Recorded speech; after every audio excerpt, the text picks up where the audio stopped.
오늘 말씀은 마태복음 13장 31절 32절입니다.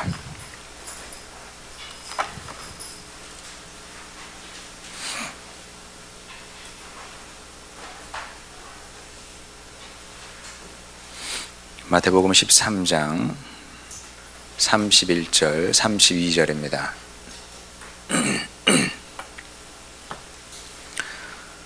제가 봉독하도록 하겠습니다. 또 비유를 들어 이르시되 천국은 마치 사람이 자기 밭에 갖다 심은 겨자씨 하나 같으니 이는 모든 씨보다 작은 것이로되 자란 후에는 풀보다 커서 나무가 되매 공중의 새들이 와서 그 가지에 깃들이느니라. 아멘. 자, 어렸을 때 천국이 어떤 곳일까 생각을 많이 했습니다. 예수님은 잘 안 믿어졌는데 천국은 있을 것 같더라고요, 왠지. 그래서 천국이 어떤 곳일지 참 생각을 많이 했는데 저는 그런 상상을 많이 했습니다. 아주 좋은 얼음판이 쫙 있고 거기서 썰매를 타는 거죠. 어렸을 때는 썰매 타는 게 왜 그렇게 좋았는지 모릅니다. 추웠거든요. 경기도 요즘 굉장히 춥습니다. 서울보다 훨씬 추워요, 남쪽인데도. 그런데도 아침이면 밥 먹고 이게 딱 썰매 메고 얼음판으로 출근하다시피 했죠. 학생들 앞에서 할 말은 아닌 것 같은데 어쨌든 그래서 열심히 참 썰매를 탔습니다. 그게 너무 재밌었기 때문에 천국은 아마 그런 곳이 아닐까 생각을 많이 했습니다. 자, 그러면 어른들도 그렇게 생각을 할까요? 당연히 어른들은 다르게 생각을 하겠죠. 지금은 이제 그런 유행이 조금 지난 것 같긴 한데 한때 천국에 다녀와서 천국에 대한 간증을 하시는 분들이 많이 있었고요. 또 책도 여러 권 나왔습니다. 근데 그 책을 이렇게 비교해 보면 저도 이제 관심을 갖고 보지 않습니까? 비교해 보면 내용이 대동소이한 것 같습니다. 정말 너무 아름다운 이 전망이라고 해야 되나, 경치죠. 아름다운 경치를 배경으로 해서 정말 너무 좋은 빌라들이 세워져 있고, 그리고 곳곳에 유실수들이 있고, 손만 그냥 뻗으면 내가 원하는 과일을 따먹을 수 있는 곳이고, 그리고 내가 걷는 땅은 다 황금길이고 옆에는 꽃길이 쫙 펼쳐져 있고, 이런 얘기를 하는 것을 보게 됩니다.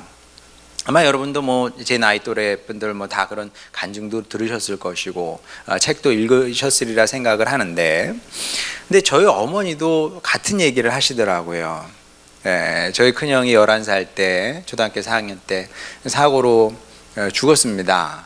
사실 자식을 잃는다는 건 오죽하면 땅에 묻지 못하고 마음에 묻는다고 하지 않습니까?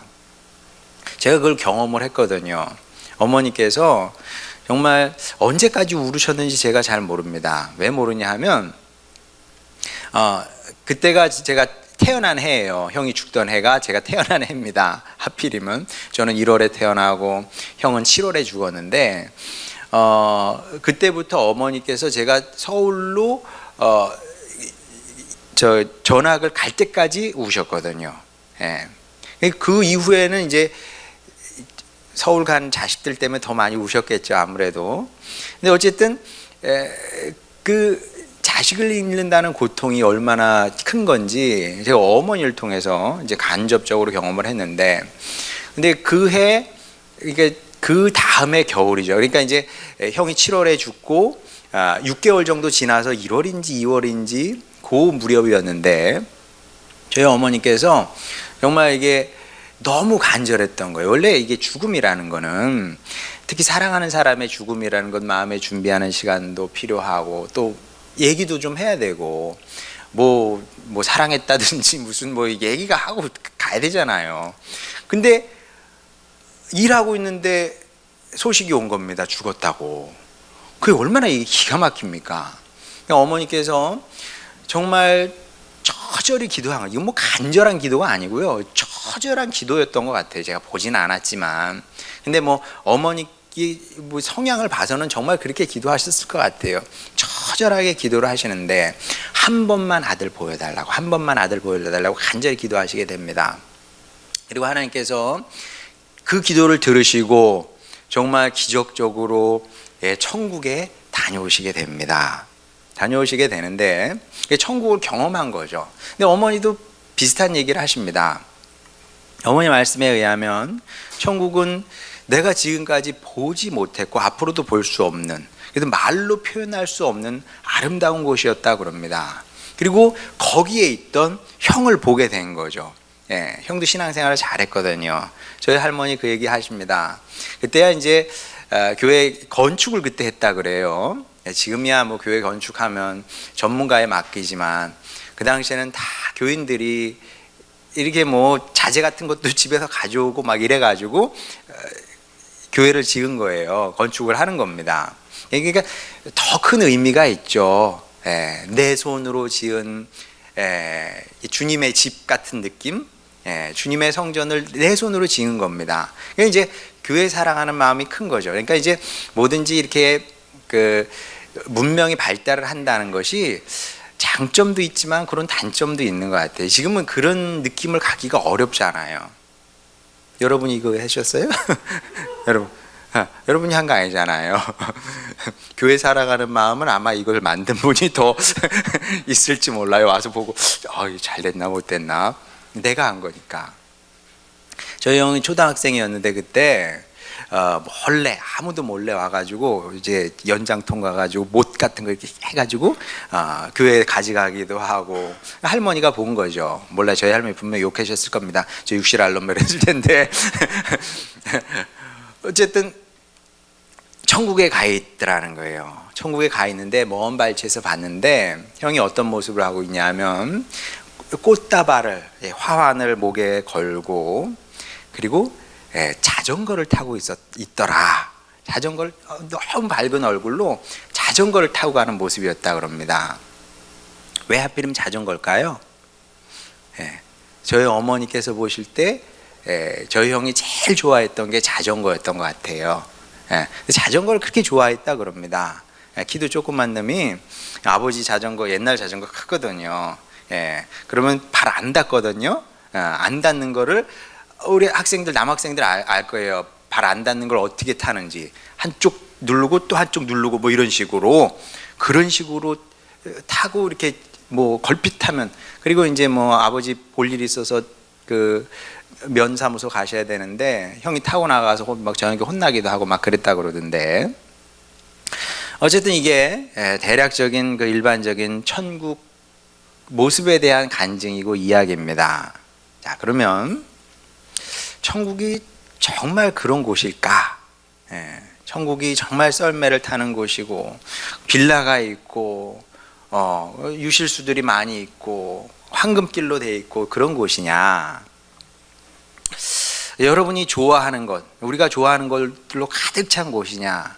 여러분 뭐 좋아합니까? 소고기? 우리가 가서 소고기 구워 먹을까요? 소고기 좋은 부위가 어느 부위인가요? 그런데 이제 가서 소고기도 구워 먹고 그런 곳이냐? 그럴 수도 있는데 아닐 수도 있어요. 진짜로 그럴 수도 있지만 아닐 수도 없습니다. 자, 그럼 제가 이렇게 얘기하면 천국을 갔다 오신 분들이 화를 낼지도 모르겠습니다. 당신 가봤어? 가보고 하는 소리야? 이렇게 반문을 하면 제가 뭐라 그럴까요? 할 말이 없죠. 왜? 가본 사람이 그렇다는데 가보지 못한 주제에 무슨 얘기를 하겠습니까? 경험해 본 사람이 왕이에요. 경험한 사람이 최고입니다. 경험해 보지 못한 사람은 무슨 할 얘기가 있겠어요? 전 천국 못 갔다 왔습니다. 무슨 할 얘기가 있겠어요? 자, 그런데 맞는 얘기입니다만은 그래도 우리는 성도잖아요. 성도. 누가 성도입니까? 주님의 말씀을 듣는 사람이 성도입니다. 주님의 말씀, 예수님의 말씀을 듣는 사람이 성도인 건데, 자, 그래서 우리에게는 사람 말이 중요하지 않은 건 아닙니다. 사람의 경험이 중요하지 않은 건 아니에요. 중요하죠. 그러나 우선순위를 매긴다면 사람의 말이나 경험보다는 예수님의 말씀, 하나님의 말씀일 수밖에 없다는 거죠. 천국에 대한 얘기도 마찬가지인데 예수님께서 천국에 대한 얘기를 하셨습니까? 안 하셨습니까? 많이 하셨습니다. 31절 볼까요? 또 비유를 들어 이르시되 천국은 마치 이와 같으니. 천국에 대한 말씀이죠. 예수님의 비유 말씀이 대부분 천국에 대한 말씀입니다. 천국 말씀이에요. 그래서 예수님께서 이렇게 많이 말씀하셨기 때문에 천국이 어떤 곳인지 알고 싶으면 사람 말이나 사람 경험을 듣기 전에 주님의 말씀을 들어야 된다는 거죠. 당연한 이치입니다. 왜? 감히 누가 나는 위로부터 왔다 이렇게 말할 수 있는 사람이 있어요? 없어요? 없습니다. 그런 사람이 있으면 교주예요. 교주. 위로부터 온 사람은 없어요. 오직 예수님만 위로부터 오셨는데 하늘로부터 오신 분이기 때문에 천국에 대해서 가장 객관적으로 정확한 정보를 알고 계신 분도 예수님입니다. 당연하죠. 자, 그런데 예수님께서 천국에 대해서 가장 잘 아시는데 가장 분명한 경험을 갖고 계시고, 그런데 놀랍게도 예수님은 우리에게 익숙한 방식으로 천국에 대해서 말씀하시지 않았다는 겁니다. 그래요, 안 그래요? 예수님께서 빌라를 얘기를 하셨습니까? 그 황홀한 경치, 그 배경을 해서 저 푸른 초원 위에 그림 같은 집이 있는 곳이고, 유실수가 각종 유실수, 보지도 못하던 유실수가 있는 곳이고, 황금길이 깔려 있는 곳이고, 이런 말씀, 이와 비슷한 말씀이라도 단 한 번이라도 하신 적이 있어요, 없어요? 단 한 번도 없습니다. 제 얘기가 아니라 성경 말씀 보세요, 여러분. 정말 그런가 안 그런가? 정말 그렇다니까요. 자, 그러면 이제 의문이 올라오는 거죠. 그럼 봤다는 사람, 그런 걸 가서 봤다는 사람은 뭐냐? 가서 본 사람들은 그러면 그거 잘못 본 겁니까? 저희 어머니께서 가서 천국을 보셨는데 그러면 그건 가짜입니까? 근데 저희 어머니께서 재밌는 말씀을 하시는데 거기가 천국은 천국인데 그냥 진짜 천국은 아니래요. 저희 어머니 말씀이. 그걸 어떻게 아시는지. 그냥 천국 근처인 것 같대. 왜냐하면 진짜 천국을 가보면 돌아올 수 없는 것 같대요. 그 묘한 말씀을 하신지, 우리 어머니 신학자도 아닌데 굉장히 신학적인 얘기를 하셨어요. 근데 그것도 나름 일리가 있는 얘기입니다. 그러니까 그냥 조금 맛을 본 건데,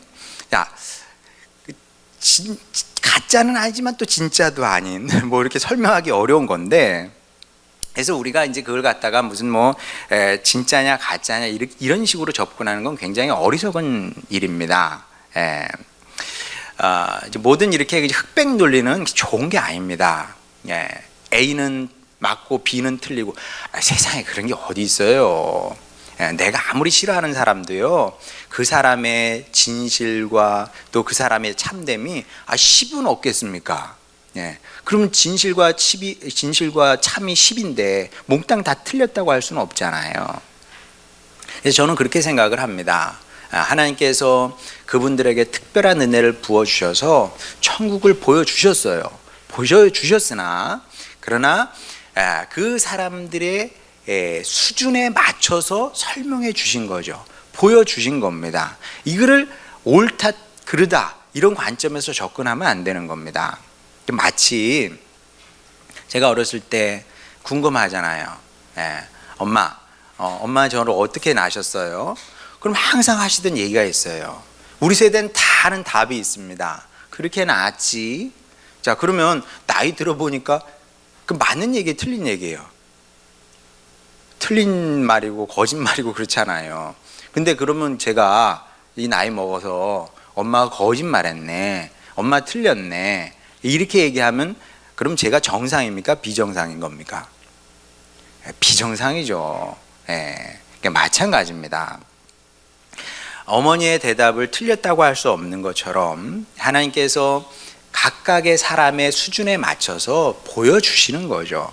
당연한 겁니다. 제가 어린아이들에게 천국을 설명하면서 천국은 먹는 것과 마시는 것이 아니고 성령 안에 있는 의와 평강과 화평이라 이렇게 설명을 하면 물론 성경적으로 맞지만 그 설명이 얼마나 지혜롭고 참 좋은 답이라고 말할 수는 없거든요. 그는 우리끼리 얘기하지만 바보 같은 답이에요. 애들한테 그렇게 답을 해주면 안 됩니다. 거기 썰매를 탄다 그래야지. 썰매를 탄 거기서는 지금 청룡열차가 아니죠. 청룡열차를 맨날 탈 수 있어. 그게 맞는 답이에요. 하나님께서도 그런 식으로 보여주신 거죠. 그래서 우리도 천국 모습에 너무 집착할 필요가 없습니다. 어차피 천국은 우리가 사는 세상과는 이 차원이 다른 곳입니다. 차원이 다른 곳이에요. 그래서 뭐 설명해 줘도 이해를 할 수가 없어요. 그건 맞는 말입니다. 이해를 아무리 해줘도 이게 알 수가 없어요. 마치 거북이에게 토끼 생활상을 알려주면 이해하겠습니까? 이해 못하겠죠. 이해 못하고 또 이해할 필요도 없어요. 아니 뭐 거북이가 뭐 토끼 생활상 알 필요가 뭐가 있겠습니까? 하등 중요하지 않아. 근데 천국 모습에 대한 그런 사람들의 뭐 이야기들이 많이 있습니다만 천국도 그럴 수 있습니다. 그러니까 천국이 어떤 곳인지 우리가 반드시 이해할 필요가 없을 수도 있다는 거죠. 왜냐하면 그게 신앙생활에서 그렇게 중요한 것이었다면 예수님께서 천국에 대해서 구체적으로 설명해 주셨을 텐데 한 군데서도 천국은 이런 곳이다 하고 1대1 대응하는 방식으로 말씀하신 적이 없다는 거죠.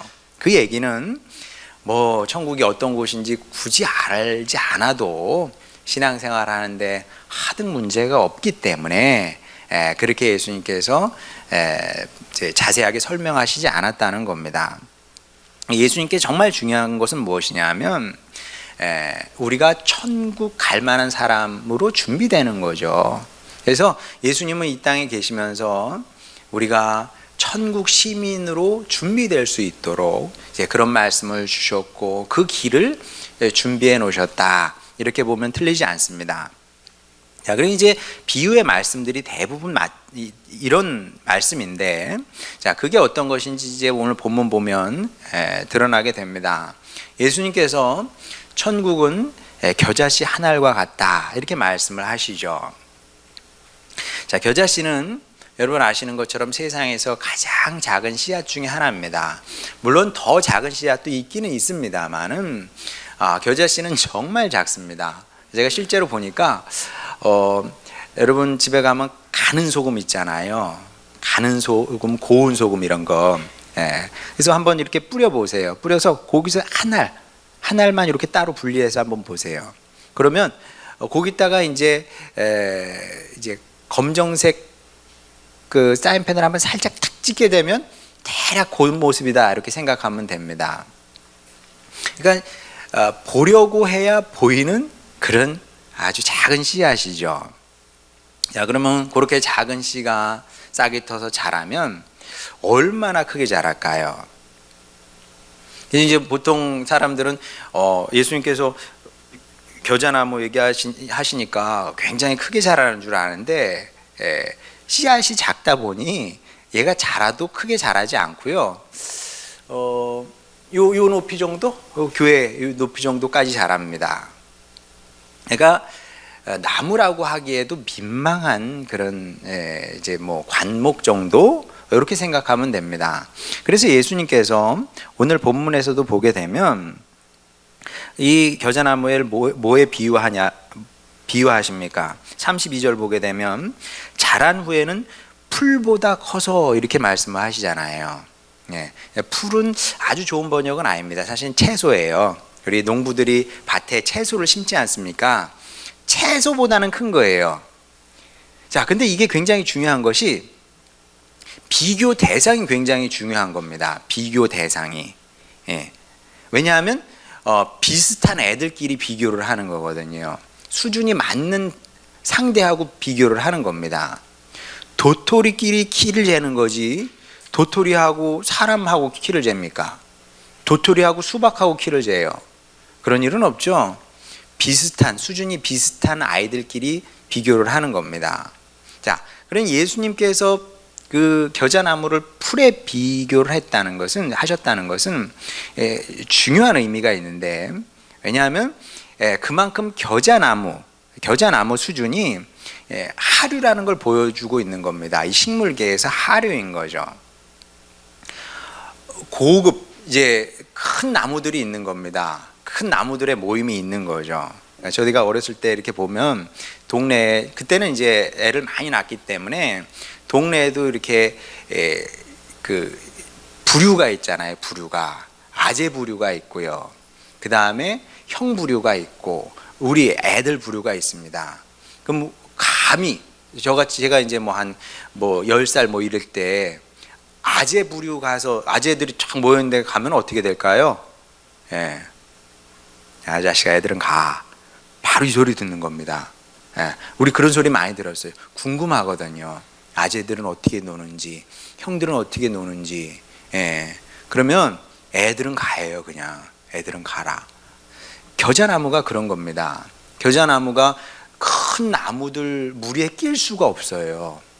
왜냐하면 겨자나무의 상대는 채소이기 때문에, 풀이기 때문에 그렇다는 겁니다.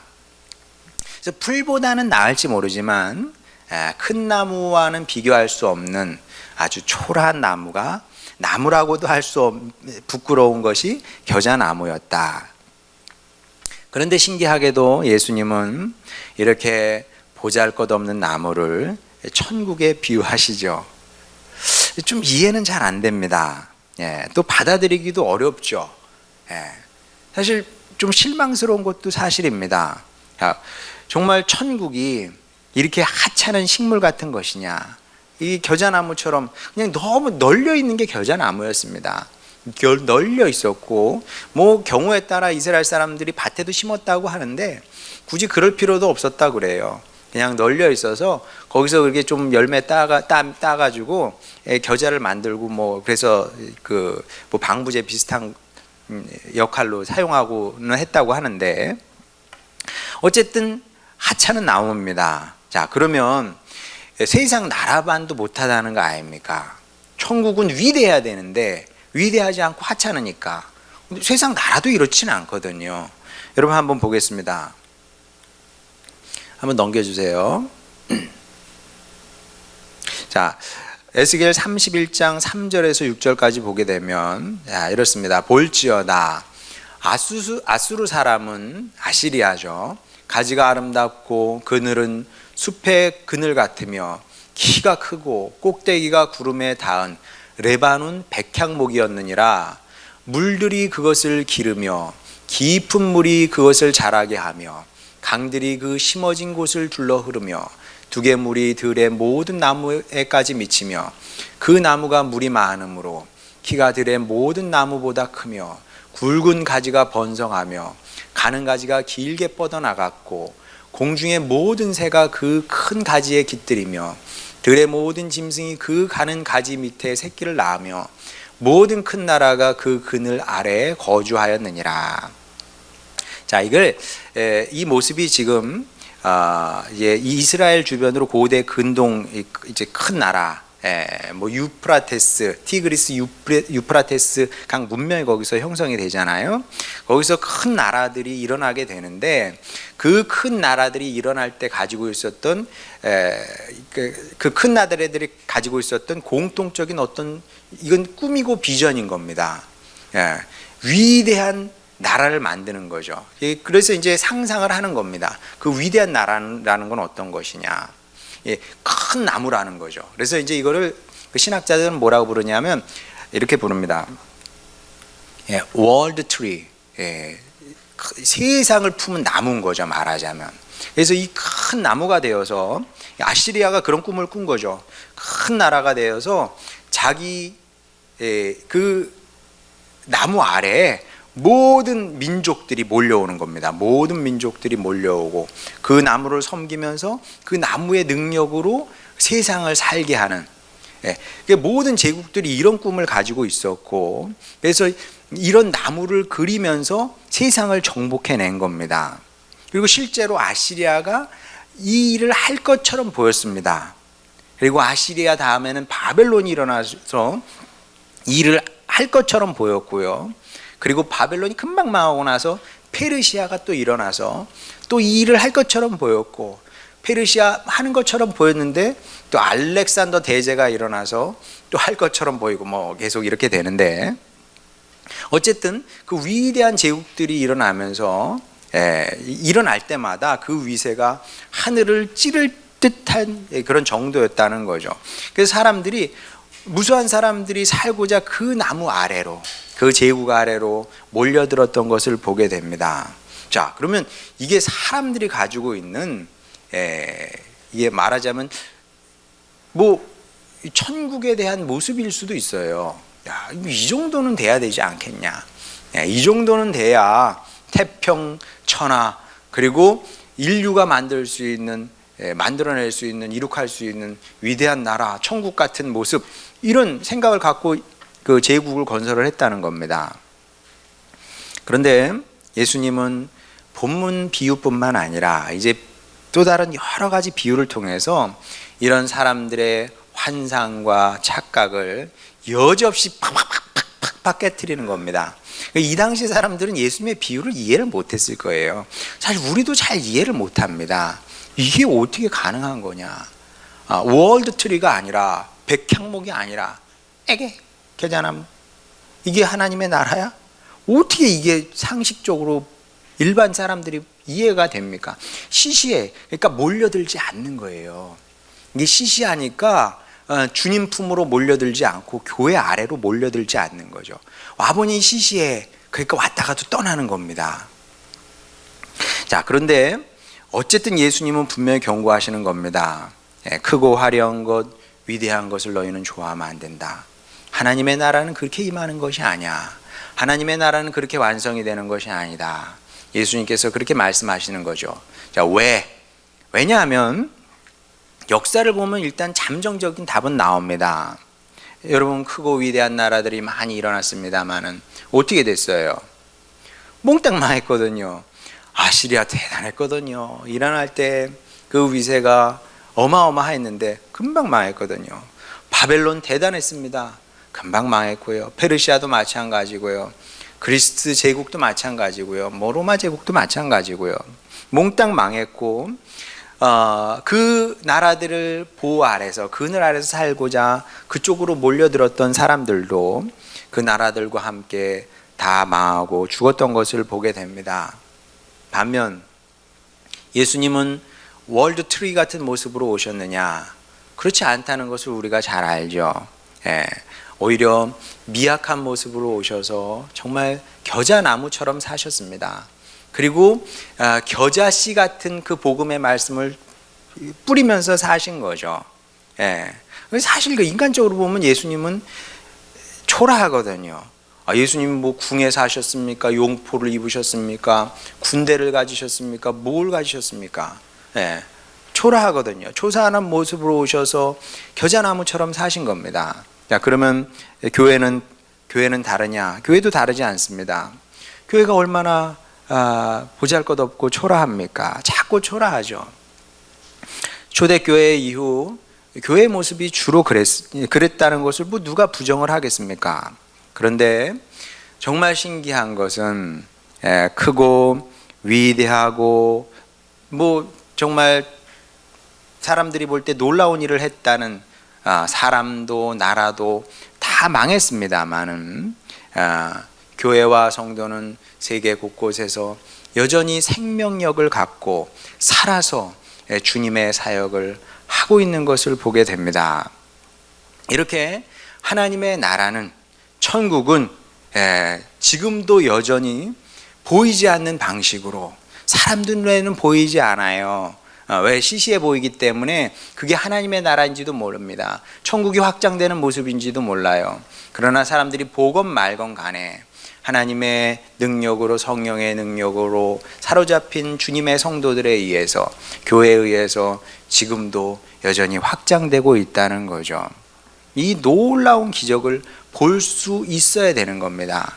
기적은 다른 것이 아니고요, 가장 연약한 성도들이, 핍박받는 성도들이, 또 교회가, 사람들이 주목하지 않는 이 하나님의 백성들이 살아서 여기까지 왔고 주님의 사역을 감당하고 있다는 이 사실입니다. 그래서 예수님께서 뭐라고 그러십니까? 마태복음 13장 16절에서 그러나 너희 눈은 봄으로 너희 귀는 들음으로 복이 있도다. 여러분의 눈은 뭘 보세요? 여러분의 귀는 뭘 들으십니까? 보지 말아야 될 것을 보고 듣지 말아야 될 것을 듣기 때문에 우리가 하나님의 사람으로 살지 못하는 겁니다. 그리고 마음이 늘 흔들려요. 우울합니다. 기분 나빠요. 쟤는 잘 되는데 왜 나는 잘못되지? 그렇게 되는 겁니다. 그런 것을 보고 듣지 마시고요, 여러분의 눈을 열어서, 영의 눈을 열어서 하나님께서 지금도 여전히 당신의 백성을 통해, 연약한 교회를 통해서 그분의 일을 하시는 것을 보시기 바랍니다. 이게 보여야 예수님 그늘로 숨어들게 되고요, 교회의 그늘로 숨어들게 되는 겁니다. 여러분, 우리 같이 연약한 하늘의 새 같은 존재들이, 예수님께서 말씀하시지 않습니까? 공중의 새들, 작은 새들 말하는 거거든요. 그런 새들이 어디 가서 어떻게 의미 있는 인생을 의미 있는 인생은 나중 문제고 어떻게 살 거예요? 주님 밖에는, 교회 밖에는 비바람입니다. 폭풍이에요. 눈보라입니다. 잘 살 수 있을 것 같죠? 살아보세요. 잘 살 수 있나? 잘 사는 것 같지만 생명에서 끊어졌기 때문에 삶이 사는 게 아니에요, 그게. 그리고 거기에 무슨 의미가 있고 가치가 있겠습니까? 주님 안에 숨어들 때, 교회 안으로 숨어들 때, 그때 우리가 살 수 있는 것이고, 그렇게 사람은 사는 것이고요. 그래서 처음부터 그렇게 만들어졌어요. 사람이 아무리 아니라고 해도 그렇게 사는 겁니다. 또 그렇게 살 뿐만 아니라 그때만 우리가 축복의 길을 갈 수 있는 것이고, 이것이 천국 가는 길이기도 합니다. 그래서 예수님께서 이 말씀을 하시는 거죠. 사랑하는 아들아, 사랑하는 딸들아, 천국이 어떤 곳이냐 물을 필요 없느니라. 내가 너희에게 천국 가는 길을 가르쳐 줄 테니 이제 이렇게 너희들이 겨자나무가 되고, 또 너희 교회가 겨자나무이니 그 교회 안에 숨어드는 사람이 되고, 그렇게 나와 함께 내 일하자, 하늘나라의 일을 하자. 예수님께서 우리를 지금 이 일에 초청하고 계시는 겁니다. 자, 그러면 우리가 이 일 평생 잘하면 되는 겁니다. 기도하세요. 주님, 제가 잘 안 보입니다. 제가 이것을 보기를 원합니다. 이 말씀을 듣기를 원합니다. 그래서 보고 들어서 저도 이 천국의 비밀을 깨닫게 하여 주시고, 예수님께서 저에게 주신 이 길을 걸어가길 원합니다. 겨자나무 그 가지 아래 숨어들게 하시고, 겨자나무와 함께 주님의 일을 감당케 하여 주시옵소서. 그렇게 남은 인생 살아가는 여러분이 되시길 바라고, 그리함으로 말미암아 주님의 보호 아래서 천국 사역하다가 결국 영원한 천국, 주님께서 예비하신 완성된 천국에 이르는 그런 영광의 삶을 살아내는 여러분 모두가 되시기를 주님의 이름으로 축원합니다. 우리 찬양 부르고 기도하도록 하겠습니다.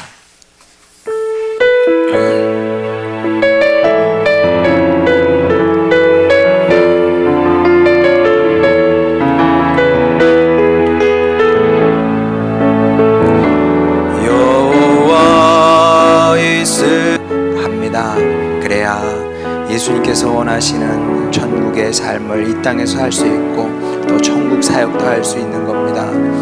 크고 위대한 것은 세상에 있는 것이 아니라 주님 안에 있고, 크고 위대한 것은 우리가 생각하는 것처럼 그렇게 크고 위대한 것이 아니라 겨자나무처럼 작은 것일 수 있습니다. 자, 그러면 답은 간단합니다. 겨자나무처럼 작은 교회, 초라한 교회 그 속에 숨어 있겠습니다. 또 여러분은 여러분의 생활의 자리에서 어떤 사람이 되어야 되겠습니까?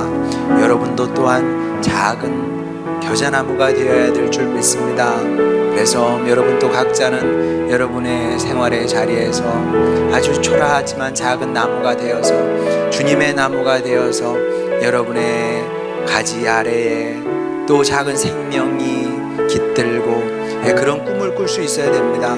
그렇게 하나님의 백성으로 사는 것이고, 그렇게 주님의 뜻을 따라 산 사람이 결국 영원한 천국에 이르게 되는 겁니다. 나는 예수님 믿으니까 천국 가겠지. 위험한 생각입니다. 맞는 생각이죠. 그러나 주님 말씀은 그게 전부가 아니고요, 천국 백성으로 살라고 하시는 겁니다. 천국 백성으로 살아야 천국에 들어가는 겁니다. 여러분의 삶을 귀하게 여기시고 사명이 있음을 받아들이시고, 제가 겨자나무 같은 사람이 되겠습니다, 주님의 뜻을 이루길 원합니다, 이런 간절한 소망을 갖고 이 시간 기도하도록 하겠습니다. 기도하시겠습니다. 우리를 사랑하시는 아버지 하나님, 여기 주님의 백성들이 있습니다. 아버지 하나님, 이제 크고 위대한 헛된 망상을 버리게 하여 주시옵소서. 그것은 말 그대로 망상입니다. 하나님만이 크고 위대하십니다. 아버지, 사람은 크고 어느 누구도 크고 위대하지 않습니다. 우리는 그저 주님 말씀에 순종함으로 위대해질 수 있습니다. 주님의 뜻을 이룸으로 위대해질 수 있습니다. 주님께서 말씀하십니다. 전국은 겨자씨 한 알과 같다고 했으니, 아버지 하나님, 주님께서 아버지 하나님 우리를 이 세상에 겨자씨로 보내셨음을 우리로 알게 하여 주시옵소서. 아버지 하나님, 교회도 아버지 하나님 연약한 겨자씨처럼 이 자리에 뿌려졌습니다. 싹을 틔워서 여기까지 자랐습니다. 아버지 하나님, 우리가 인간적으로 큰 것을 꿈꾸고 소망하기보다 아버지 하나님, 어떻게 하면 여기서 주님의 뜻을 감당하겠습니까? 묻게 하여 주시옵소서. 그리함으로 말미암아 교회는 교회대로, 또 성도 주님의 백성들은 백성대로 각자의 자리에서, 가정에서, 일터에서 아버지 작은 겨자나무가 되기를 원하나이다. 주님 말씀 따라 튼실하게 자라게 하여 주시옵소서. 그리하여 세상을 살리는, 사람을 살리는, 세상의 아버지 하늘의 새와 같은 작은 자들을, 불쌍한 자들을 살리는 역할을 감당하는 우리 모두가 되기를 원하오니, 아버지 주님 백성들을 축복하여 주시기를 원하나이다. 그리하여 아버지 하나님, 우리를 향한 주님의 선하시고 아름다운 뜻을 이루게 하여 주시고, 여기서 천국 사역하다가 아버지 천국에 이르기를 원하오니, 아버지 이러한 주님의 백성 되게 하시고 이 기적을 이루게 하여 주시며, 또 사람들이 우리를 보면서 아버지 주님의 길, 생명의 길을 따라 걷게 되기를 원하오니, 아버지 이 귀한 사역에 우리 모두를 사용하여 주시옵소서. 축복하여 주시옵소서. 우리를 사랑하시는 아버지 하나님, 말씀 주시니 감사드립니다. 이 말씀이 우리의 마음에 잘 떨어지게 하여 주시사, 예수님께서 이 땅에 사시며 또 이루셨던 일들, 우리도 주님 따라 열매 맺으며 살게 되기를 원하오니, 그런 천국 백성들 다 되게 하여 주시옵소서. 주님께서 우리를 모두를 그렇게 복되게 하심을 믿습니다. 모든 것 주님께 맡기며 사랑 많으신 우리 구주 예수님의 이름으로 기도드렸습니다. 아멘.